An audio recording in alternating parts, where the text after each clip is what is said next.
भरत भाई स्वामी के शासन में हम सही विराजते हैं। जो वस्तु जैसी है वो वस्तु वैसी है स्यात्। किंचित मात्र जीव असत्य में प्रवेश ना कर सके, इसलिए स्यात् शब्द का प्रयोग कर दिया। जो वस्तु जैसी है वैसी है स्यात्।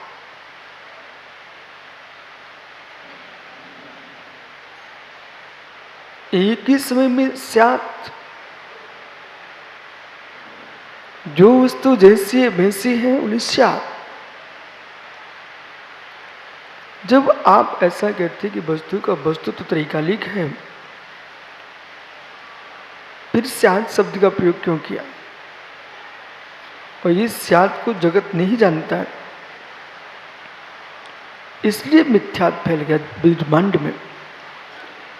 इस स्यात् को जानता होता विश्व तो आज ध्रुव मिथ्यात्व कहीं दिखाई न देता। सोच पर असत्य, विचारों में असत्य, चर्या में असत्य, वाणी में असत्य, क्योंकि स्यात् नहीं समझ सका, इसलिए सोच बदल गया, व्यक्ति की भाषा बदल गई और नहीं समझ सका। सत्य के लिए समझने की कोशिश करने की भी इच्छा व्यक्त नहीं की। जो वस्तु जैसी नहीं है उसके बारे में तुम्हारा चिंतन चल रहा है, आपका असत्य सोच है। जो वस्तु जैसी नहीं है उसका वैसा आप व्याख्यान कर रहे हो, आपकी वाणी में असत्य है।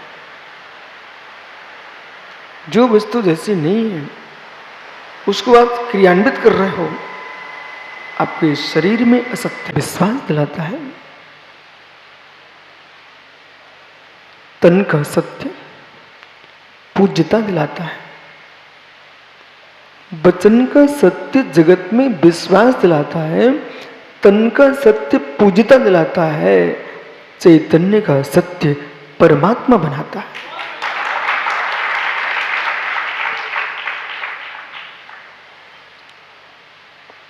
लोगों ने मात्र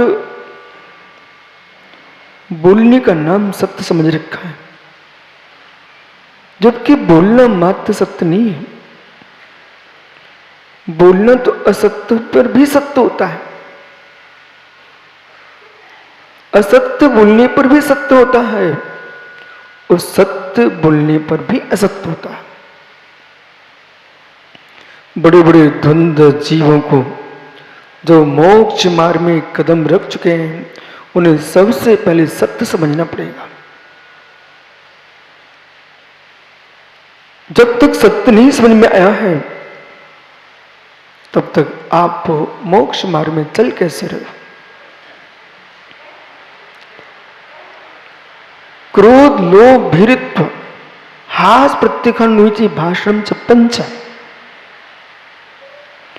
क्रोधी का सबसे पहले दिन क्रोध के बारे में क्यों कथन किया गया, क्षमा के लिए क्यों व्याख्या किया गया कि ब्रह्मांड में ध्रुव सत्य है कि क्रोधी पुरुष कभी सत्य बोलता ही नहीं।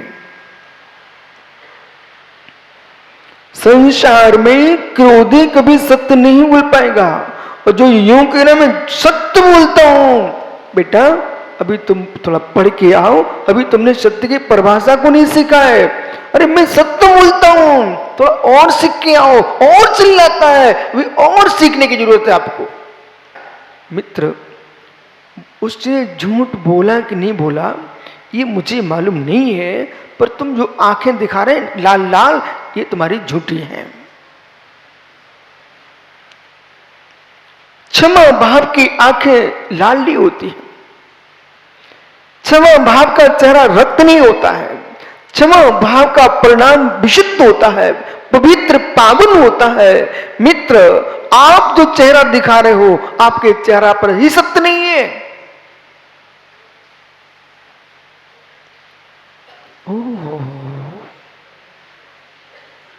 चेहरे पर ही सत्य नहीं है, वचनों में सत्य कैसे आ जाएगी?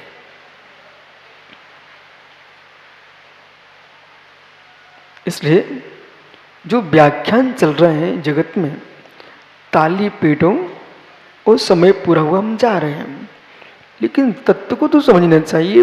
भारत में जन्म लिया है तो मित्र, एक बार मरने के पहले भारत की सत्य विद्या को समझ के जाओ।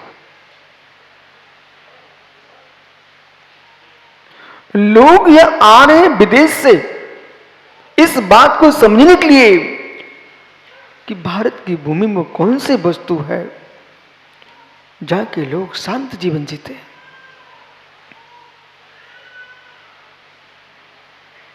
शांत जीवन जीते हैं। जितने विदेश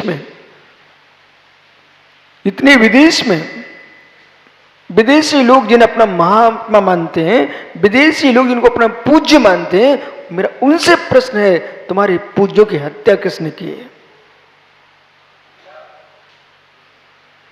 जितने तुम श्रेष्ठ मानते हो, जिन्हें तुम परमात्मा के रूप में देख रहे हो, उनकी हत्या किसने की है? भारती ने नहीं की है। भारती ने नहीं की है। तुम जिन्हें पूजते हो उन्हीं की हत्या करने वाले तुम ही हो। भारत ने किसी की हत्या नहीं की है। यहां के पूज्यों ने क्रूरता सिखाई नहीं है। यदि शैलेश अपने पोते को यह सिखाता है, बेटा ये कमल काला गाली दो, वो यस अड़ोखरे गाली दो, बेटा चिंता मत करो, एक दिन ऐसा आएगा जो तुमको सामने दिख रहे थे गली में, वे सब निकल जाएंगे। जब तुम्हारे पोते को कोई नहीं मिलेगा, उसकी आदत तो पड़ चुकी गाली देने की। जब कोई नहीं मिलेगा तो फिर गाली किसको देगा? उसको तो आदत है। दादा तैयार हो जाओ शैलेश जी, अब आपको ही गाली मिलेगी। जो देश में मुखिया बन के आए थे, पूज्य बन के आए थे, परमात्मा के रूप में आए थे सामने जगत में, और यूं कह रहे थे सबको मार दो, अपने धर्म को स्वीकार करे, अपने धर्म को स्वीकार करे। मालूम चला तुमने इतनी क्रूरता भर दी कि उन्हीं लोगों ने मिलकर के तुमको भी मार दिया। अभी बहुत अंदर प्रवेश करना पड़ेगा। चिंता भी माता पिता देते हैं, चिंता भी आप लोग सिखाते हो, क्रूरता भी आप सिखाते हो, लेकिन भारत की भूमि आपको अहिंसा सिखाती है।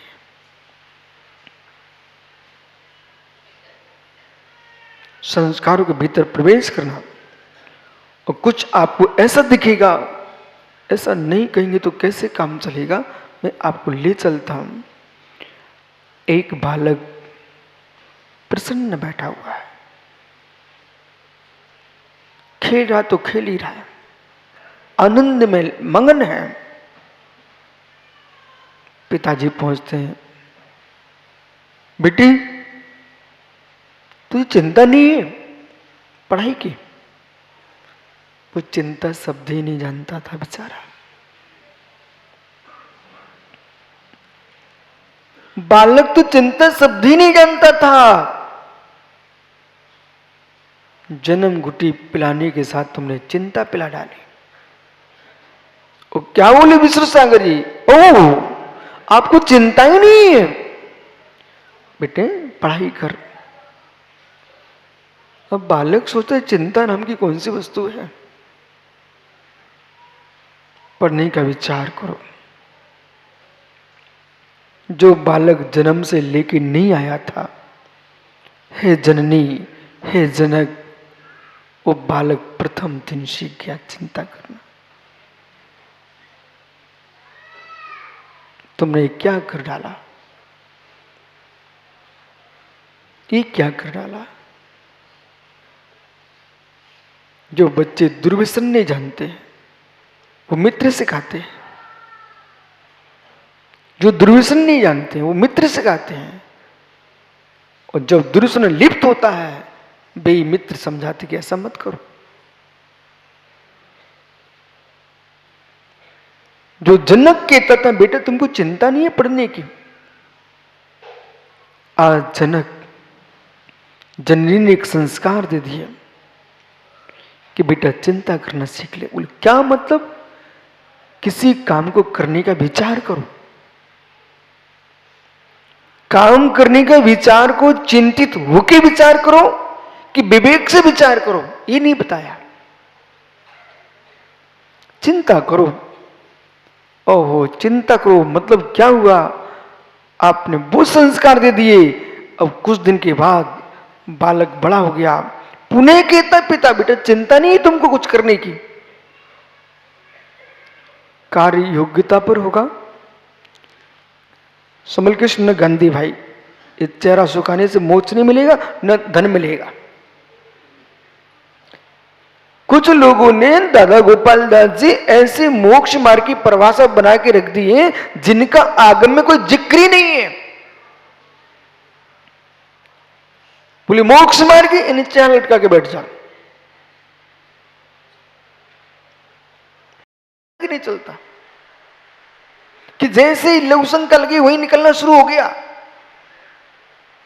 यदि ऐसा प्रारंभ हो गया तो मेरे मित्र, उससे अच्छा तो नल की टोटी बड़ा अच्छी है, कम से कम जब बंद करो तो बंद रहती है, जब खोलो तभी चालू होती है। जो लोग लघु शंका की इच्छा होती है तो वो समझ जाते हैं मुझे लघु शंका जाना है, तो इतना कम से कम इतने ध्यान रखना चाहिए कि जहां उचित स्थान पर जाने तक का मौका मिल जाए वहां तक पहुंच सके। जब तक तुम बैठे रहे, जब पूर्ण रूप से निकलना ही शुरू हो गया, अब मुझे लघु शंका जाना है, मतलब तुम डिस्टर्ब हो चुके हो। अब विषय पकड़ना, जैसे व्यक्ति को सोच का पता चल जाता है, व्यक्ति को लघु शंका का पता चल जाता है, इसी व्यक्ति प्रकार से व्यक्ति को हर कसाय का मालूम रहता है। यदि आप चाहो तो उससे बच सकते हो। इसी प्रकार से आपको मालूम होना चाहिए कि एक ग्रास हमने मुख में रखा है, इसका परिणाम क्या है शरीर में हो रहा है। दुनिया कुछ भी कहे, श्रम का वैद्य क्या हो रहा है उसका विवेक होना चाहिए। जैसे वैद्य का आप प्रयोग करते हो, करना ही पड़ेगा, सलाह लेना पड़ेगी, लेकिन इसका भी ध्यान रखना पड़ेगा मेरे अंदर क्या हो रहा है। चिंता करने से आज तक कितने लोग महान बने और कितने धनपति बने। चाहे व्यापार की चिंता करो, चाहे ज्ञान की चिंता करो, चाहे साधु बनने की चिंता करो, मेरे मित्र चिंता करने से तो कुछ भी मिलने वाला नहीं है। पुरुषार्थ करने से और भाग्य होने पर काम बनता है। पुरुषार्थ सम्यक होना चाहिए और भाग्य को साथ देना चाहिए। पुरुषार्थ सम्यक होना चाहिए और भाग्य को साथ देना चाहिए, तब कार्य की सिद्धि होगी। और पुरुषार्थ कमजोर है और भाग्य तेज है, तब भी काम नहीं बनेगा। और भाग्य कमजोर है और पुरुषार्थ तेज है, तब भी काम नहीं बनेगा। दोनों बराबर चाहिए। ऋण का बार भी होना चाहिए, धन का बार भी होना चाहिए, तब ये बल्ब जल रहा है। यदि अर्थिंग नहीं मिलेगी, लाइट कितनी बनी रहे, लेकिन बल्ब नहीं जलेगा। ऐसे दैव और पुरुषार्थ, भाग्य और पुरुषार्थ जब दोनों बराबर साथ में होंगे, तब मेरे मित्र कार्य की सिद्धि होगी। अब आदमी चिंता करता है, विश्वास किए, न आशीर्वाद लगते, न वरदान लगते, न श्राप लगता है। पुण्य तुम्हारा प्रचंड है तो आशीर्वाद भी लग जाएगा, और पाप प्रचंड है तो श्राप लगेगा। और मित्र विपरीत में कुछ भी नहीं होता है। तुम आशीर्वादों पर जी रहे हो, सत्य है, भाग्य साथ दे रहा है, उनको आशीर्वाद लगता है। और जिनका भाग्य साथ नहीं देता, उनको आशीर्वाद नहीं लगता है। कैसे? जिनकी आयु अवशेष है अंकित, उनको ही बेटा दवाई लगती है।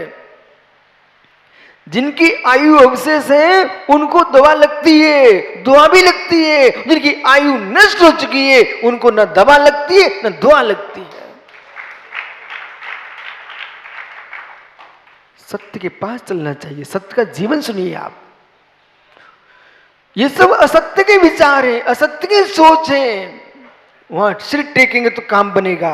हम तीर्थंकर भगवान के चरणों में काम बनवाने के लिए सिर टेकने नहीं आते, हम तो अशुभ परिणामों से बचने के लिए आते हैं। अशुभ परिणाम बचेंगे तो पुण्याश्रय होगा, काम भी बनेंगे।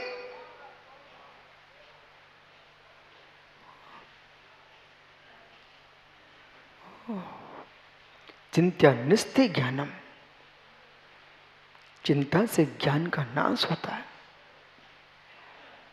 संसार में सबसे पहले ऋतिक बालक तेरे पास धन है और बुद्धि है। एक व्यक्ति आया, मित्र मुझे आपका धन हरण करना है और नहीं देते हो तो बुद्धि छीन लूंगा। तो आप क्या देना चाहते हो? एक पुरुष सामने आया, कहता है कि मैं आपका धन हरण करूंगा और इतना बलवान है कि तुम बचा नहीं पाओगे, और कहता है कि आप धन नहीं देते हो तो तुम्हारी बुद्धि खींच लूंगा। अब बोलो तुम क्या देना चाहते हो? हैं? मौन नहीं क्या? धन दे दोगे? अच्छा हे मित्र, जरा भी विवेक बुद्धि हो। रामदास ज्ञानी क्या दोगे? धन दोगे, बुद्धि दोगे? डॉक्टर साहब धन दे दोगे ना? ठीक है, बुद्धि तो नहीं दोगे?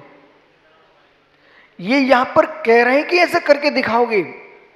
विषय समझना, एक डाकू हाथ में मेरे मित्र लिए है अस्त्र शस्त्र और कह रहा कि मैं तुम्हारी जेब काटता हूं और यदि गले की चेन दे दो अन्यथा तुम्हारे सिर निकालता हूं। आप क्या करोगे? उससे लड़ोगे, झगड़ोगे कि भाई खड़े हो जाओगे?